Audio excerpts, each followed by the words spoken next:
As you can see today, I'm on the beautiful Isle of Purbeck, and behind me is of course Corfe Castle. Now Corfe Castle was actually built somewhere after 1066, after the Norman conquest of England. And it wasn't until sort of the 16th century that the Banks family came to own it. They actually turned it into their own family home. And it's with the Banks that the tragic story of Corfe Castle sort of started. Now it's 1642 and the King and Parliament are at war with each other, well, almost at war.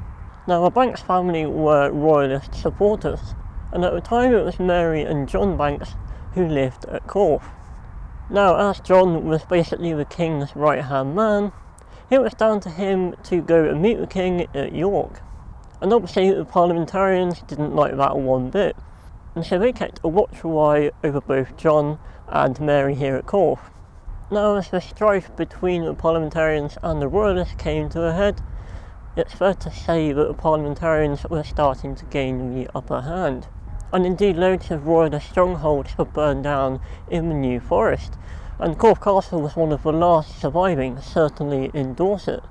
By this point, parliamentarians had cut Mary's earnings by a significant amount. But in 1643, in an act of defiance, Mary hosted the annual May Day hunt. Now, as Mary was obviously under close watch by the parliamentarians, the castle was left vulnerable. However, fortunately, some of Mary's loyal tenants warned her just in time, and with minutes to spare, she arrived back at Corfe to defend the castle. After a standoff at the castle, the parliamentarians eventually left, but they were soon to return, and this time with 600 men. Now compared to the royalists' 80, they were obviously at a significant disadvantage.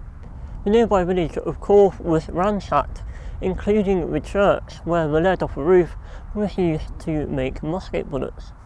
But amazingly, this was not to deter Mary, who kept in her ever-strong state of defiance.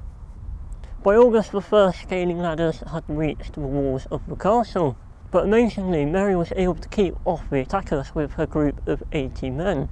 Stones were thrown at the attackers and parliamentarians, and also burning embers, and because of the height of the castle walls behind me, not many of them survived the fall of the ladders. By the end of the battle, 100 parliamentarians were dead, compared to only 2 of the royalists. And it's fair to say Corfe Castle really started to earn its reputation as an impenetrable fortress.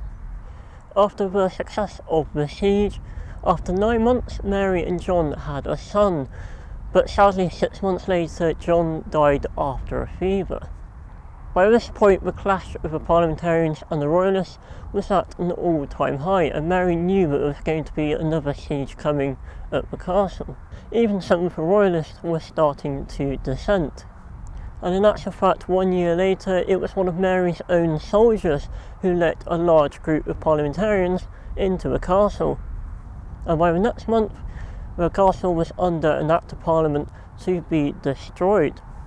Captain Hughes of Lulworth was appointed to the task of blowing up the castle, which proved to be, as you can see, no mean feat.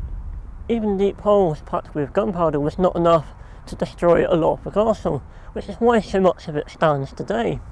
And even attempts to undermine the castle walls weren't that successful. You can just about see behind me that one of the gatehouses on the left hand side has dropped by a few feet, but that's about it. Now in a sorry state, the castle was eventually given back to the Banks family. Now fast forward to modern times, and the castle was given by the Banks family to the National Trust, who now look after it, which means it's left in good care for generations to come.